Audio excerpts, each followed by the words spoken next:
Hi dear student, जीवा study YouTube channel में आप सभी विद्यार्थियों का सहे दिल से स्वागत है। तो बच्चों, आज हम हिंदी सामान्य ज्ञान का भाग तीसरा आपके सामने प्रस्तुत कर रहे हैं, जिसमें टॉपिक हमने लिया है वर्ण विचार। तो हम आशा करते हैं कि आपको वर्ण विचार बहुत अच्छा लगेगा। तो आओ पढ़ते हैं वर्ण विचार। तो सबसे पहले वर्ण के बारे में हम पढ़ेंगे। तो वर्ण क्या है? तो हमारा क्वेश्चन है वर्ण क्या है। तो वर्ण क्या है? भाषा की लघुत्तम इकाई ध्वनि है। ध्वनि को लिखित रूप में वर्ण या अक्षर द्वारा प्रकट किया जाता है। तो बच्चों, वर्ण क्या है? तो वर्ण जैसे अ, ब, क, ये सब क्या है? ये वर्ण है। अगर हम इसको बोलें तो ये वर्ण है, ध्वनि है। अगर इसको हम लिखित रूप में अगर प्रमाणित कर दें या लिखें इससे, जैसे अ लिखें, ब लिखें, क लिखें, तो ये सब क्या है? ये वर्ण है या ये अक्षर है। तो वर्ण या अक्षर वह छोटी से छोटी ध्वनि है जिसके टुकड़े नहीं किए जा सकते। अगर हम इन्हें वर्णमाला अगर हम इसको व्यवस्थित समूह में रख दें तो ये वर्णमाला कहेगी। तो वर्णों के व्यवस्थित समूह को वर्णमाला कहते हैं। अगर हम इन वर्णों को अगर व्यवस्थित रूप से रख दें, अगर इन वर्णों को हम व्यवस्थित रूप से रख दें तो इसे हम वर्णमाला कहेंगे। वर्ण मतलब अक्षर, और माला मतलब, आप माला जानते ही हैं कि जैसे एक डिज़ाइनिंग तौर से बनाया जाए, या जैसे अ आ ई उ री ए आई ओ आउ, ये सब क्या है? ये वर्णमाला में स्वर हैं और इनको एक क्रमबद्धता में रखा जाता है। तो वैसे जैसे कचड़ तब तो क ख ग घ, इस तरह से अगर इसको हम व्यवस्थित समूह में रख दें तो ये क्या कहलाएंगे? वर्णमाला कहलाएंगे। अगर वर्णों को व्यवस्थित समूह में रख देते हैं तो उसे वर्णमाला कहते हैं। तो आओ कुछ महत्वपूर्ण और जानकारी ले लेते हैं। तो सबसे पहले महत्वपूर्ण जानकारी में है कि भाषा की सबसे महत्वपूर्ण इकाई क्या होती है? तो वो ध्वनि होती है। तो अगर हम ध्वनि को लिखित रूप में रखेंगे तो उसे क्या कहेंगे? तो ध्वनि को अगर लिखित रूप में रखेंगे तो हम उसे वर्ण या अक्षर कहते हैं। वर्णों के व्यवस्थित समूह को क्या कहते हैं? व्यवस्थित समूह को वर्णमाला कहते हैं। वर्णों के दो भेद होते हैं, पहला होता है स्वर, दूसरा होता है व्यंजन। और हिंदी में उच्चारण के आधार पर 45 वर्ण होते हैं, जिसमें 10 स्वर होते हैं और 45 व्यंजन होते हैं।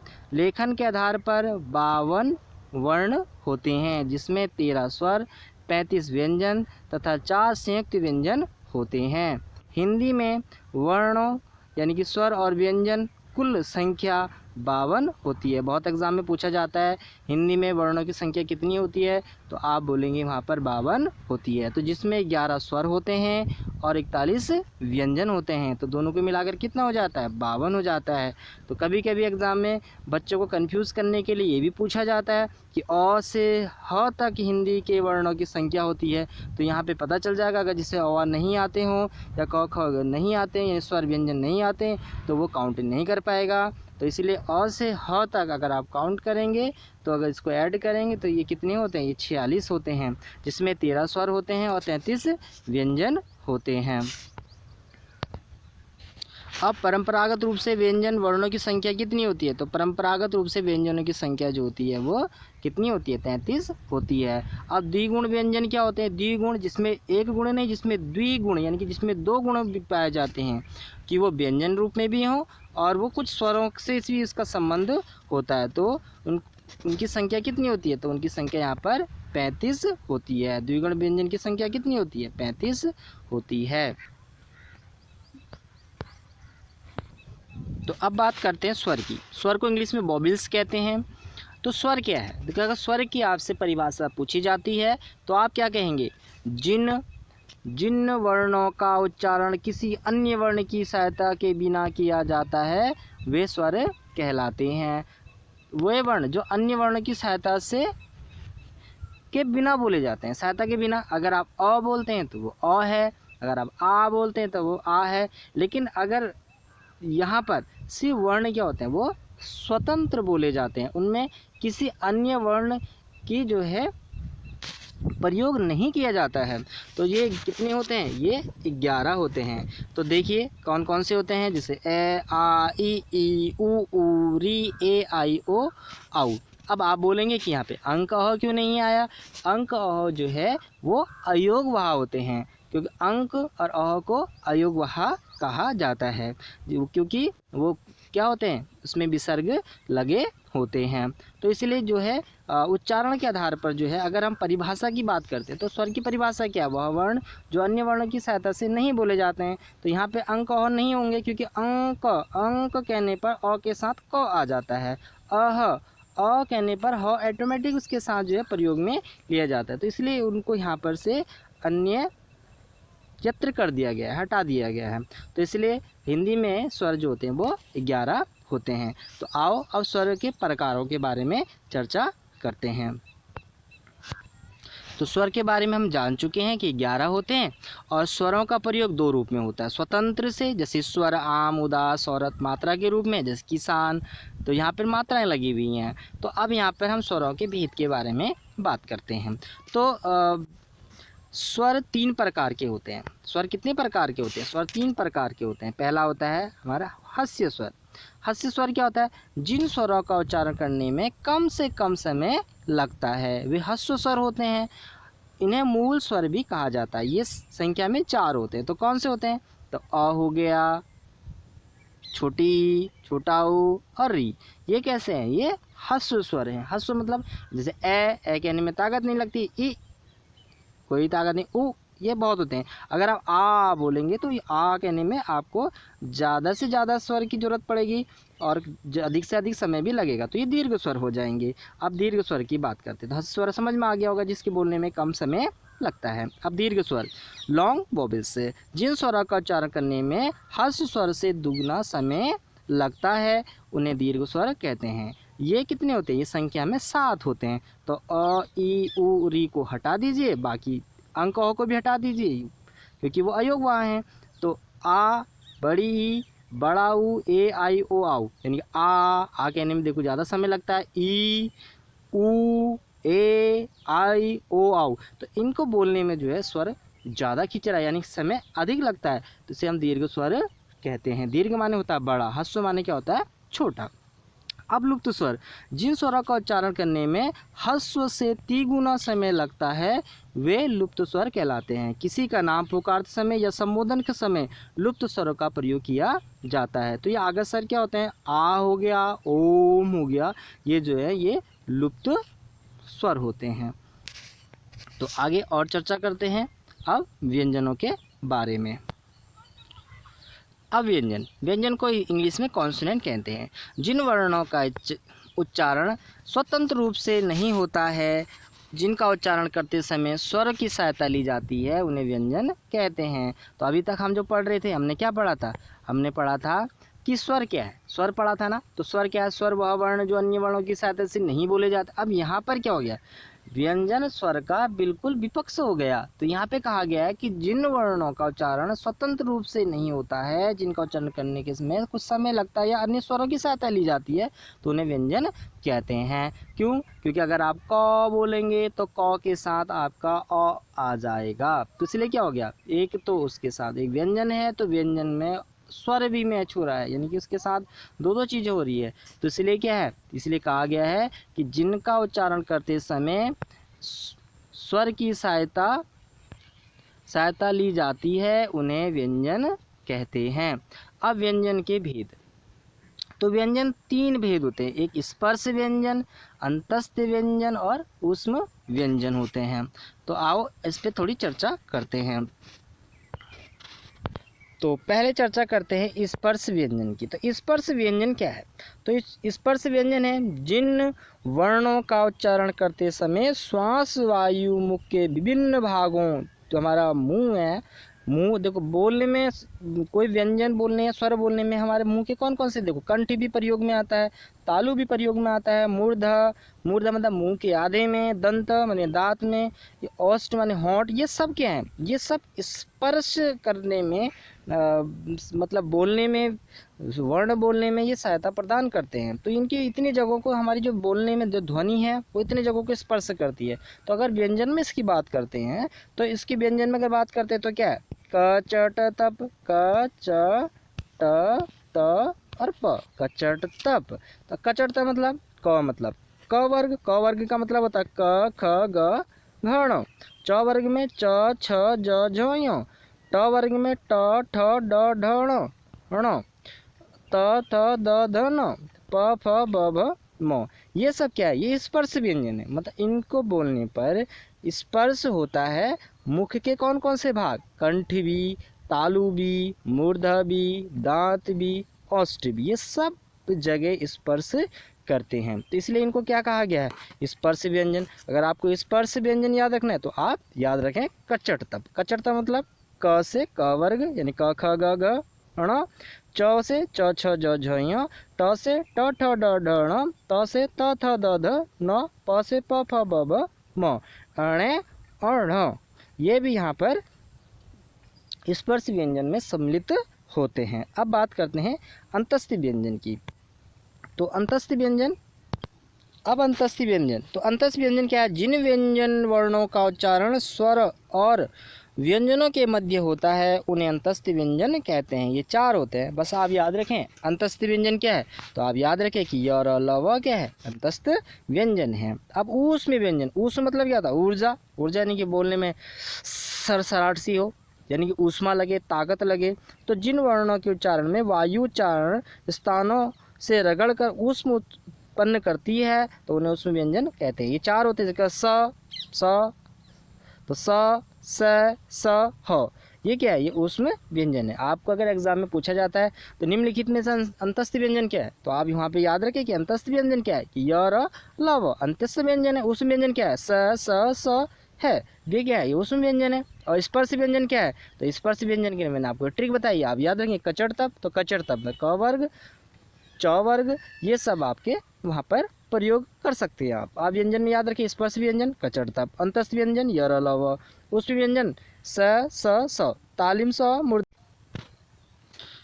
मूर्धन्य स, दंती स और ह। तो ये क्या है, ये ऊष्मीय व्यंजन है। तो आपके एग्जाम में अगर आपको व्यंजन संबंधित इस तरह से स्पर्श व्यंजन, अंतस्थ व्यंजन, ऊष्म व्यंजन के बारे में आपसे पूछा जाएगा तो मैं आशा करता हूँ आप एकदम से उसका उत्तर दे पाएंगे। तो आगे चर्चा करते हैं वर्णों के उच्चारण स्थान।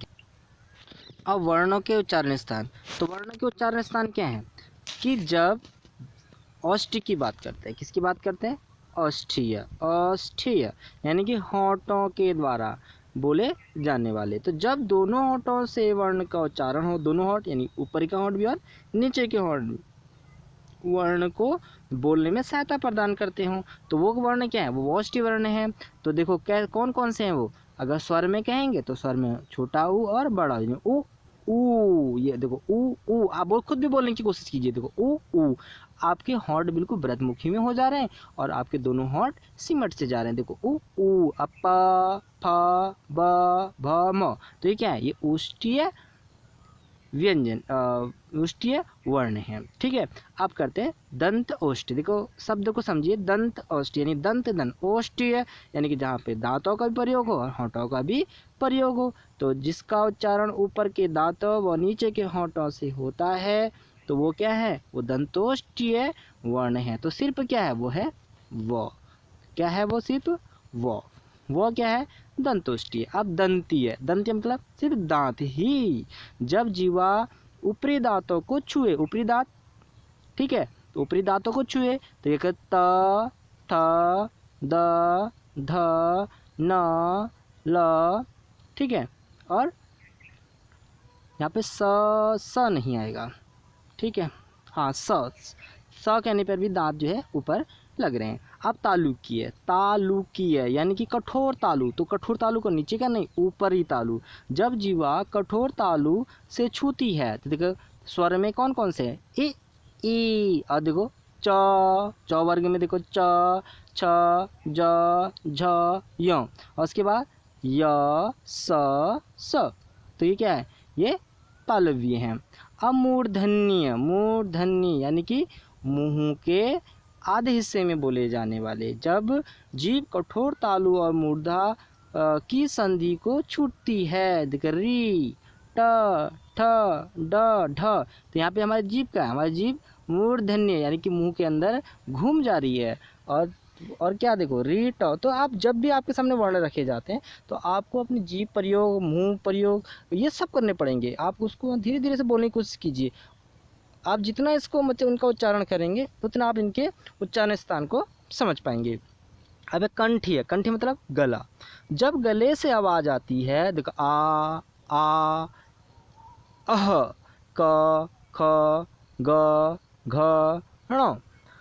अब ये क्या है, ये कंठीय वर्ण हैं। अब स्वयंत्रीय, गले के अंदर स्वरयंत्र से उच्चारित होने वाले वर्ण सिर्फ क्या ह, सिर्फ क्या ह।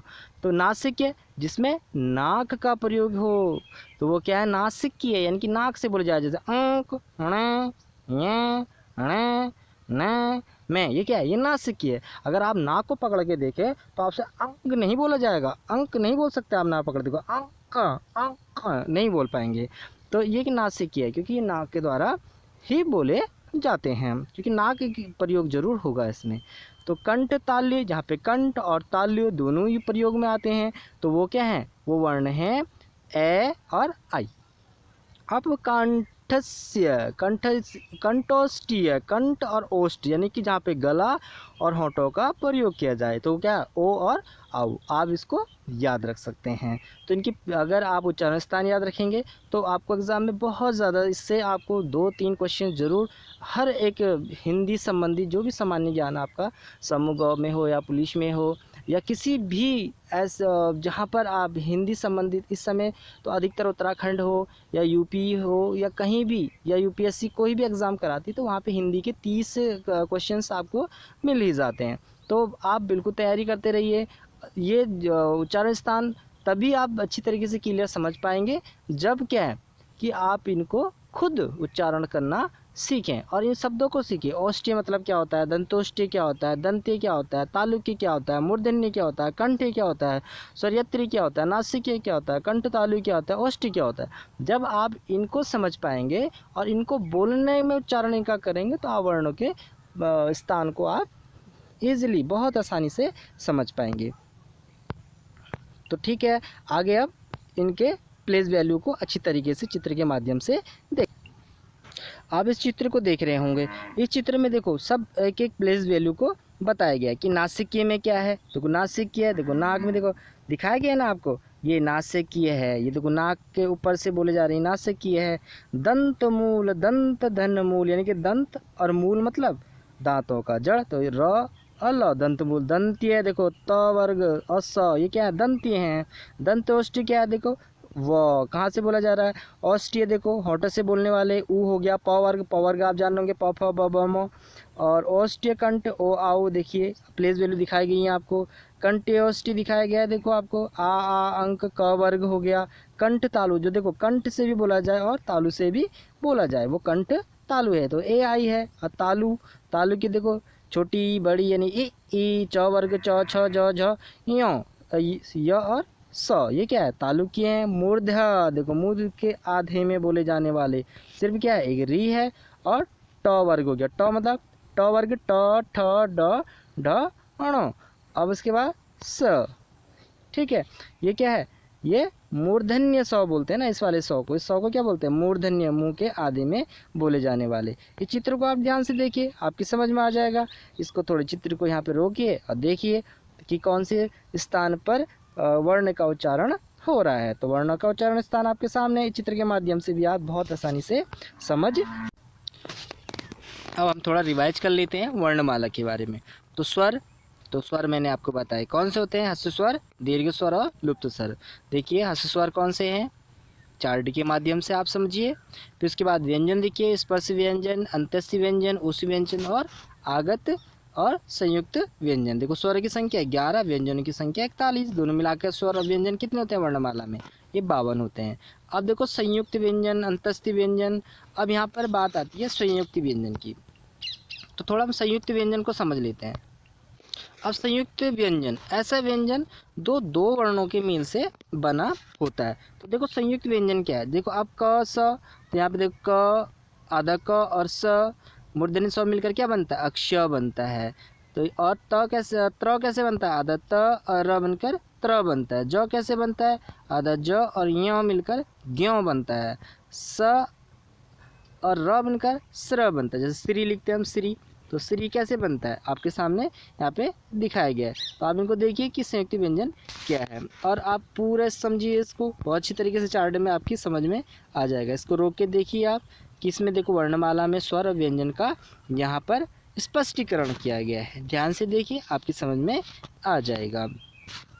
अब थोड़ी हम और चर्चा करते हैं आगे। अब हम आपको कुछ जीएस क्वेश्चंस देते हैं, देखिए आपको समझ में कितना आया। आप मुझे कमेंट करके भी बताएंगे कि हमने इतना। आओ देखते हैं हमने कितना सीखा। तो अब कुछ क्वेश्चन हमारे सामने हैं और इनके आंसर हम जानने की कोशिश करेंगे। तो जैसे पहला क्वेश्चन है, ध्वनि और वर्णों में क्या अंतर है। दूसरा, श्वास वायु के आधार पर व्यंजन कितने प्रकार के होते हैं। सघोष और अघोष व्यंजन में अंतर उदाहरण देकर स्पष्ट कीजिए। र के विभिन्न रूपों को लिखिए। निम्नलिखित प्रकार के व्यंजन लिखिए। दंत्य कौन से होते हैं, देखो हमने पढ़ लिया है, और दंतोष्ठ्य पढ़ लिया है, तालव्य पढ़ लिया है, औष्ठ्य पढ़ लिया है। अब स्पर्श व्यंजन कौन से होते हैं, यहाँ पे लिखिए आप। उस व्यंजन कौन से होते हैं, दीर्घ स्वर कौन से होते हैं, आगत व्यंजन कौन से होते हैं, द्वितीय व्यंजन क्या होते हैं, अयोग वाह क्या होते हैं। आपकी प्रैक्टिस सेट है, आपने जो पढ़ा उसके आंसर आप यहाँ पर लिख के दे सकते हैं और समझ सकते हैं कि हाँ हमने इतना अचीवमेंट किया। यहाँ पे रिक्त स्थान की पूर्ति करनी है। अंतस्य व्यंजन वर्ण लिखने हैं। अक्षत्र ज्ञ स्र कौन से व्यंजन है ये आपको बताना है। वर्णों के व्यवस्थित समूह को कहते हैं, क्या कहते हैं आप बताएंगे। त थ द ध का उच्चारण स्थान क्या है। हिंदी वर्णमाला में स्वर कितने होते हैं। र में उ और ऊ की मात्रा मिलाने पर क्या बनता है। तो कौन सा स्वर दीर्घ स्वर है, ये आपको ऑप्शंस भी दिया है। देखो, ज्ञ संयुक्त व्यंजन इन वर्णों से बना है, किससे बना है ज्ञ। तो आपको देखो आपने पढ़ा है भी, आप इसको ट्राई कीजिए। क का उच्चारण स्थान क्या है, कंठी है, तालुक है, मूर्धा दंती है। आप इसमें खुद ट्राई कीजिए और आपको लगेगा कि हाँ हमने इतना पढ़ा। आशा करता हूँ आपको वीडियो अच्छा लगा होगा, आपने अच्छी से अच्छी जानकारी ली होगी। स्वर के बारे में भी आपने पढ़ लिया, आपको अच्छा लगा होगा। व्यंजन के बारे में आपने पढ़ा, आपको अच्छा लगा होगा। आपको इनको पढ़िए और ट्राई कीजिए कि आपको आ पा रहा है या नहीं आ पा रहा है। स्वर के बारे में आपने पढ़ा, व्यंजन के बारे में आपने पढ़ा, वर्ण के उच्चारण स्थान आपने जाने। इनको देखिए, वीडियो रोककर इस पे कोशिश कीजिए कि आप कितना समझ पा। उनके वर्ण के उच्चारण स्थान आपने पढ़ लिए। चार्ट के माध्यम से आपने वर्णमाला को समझा, स्वर क्या है, व्यंजन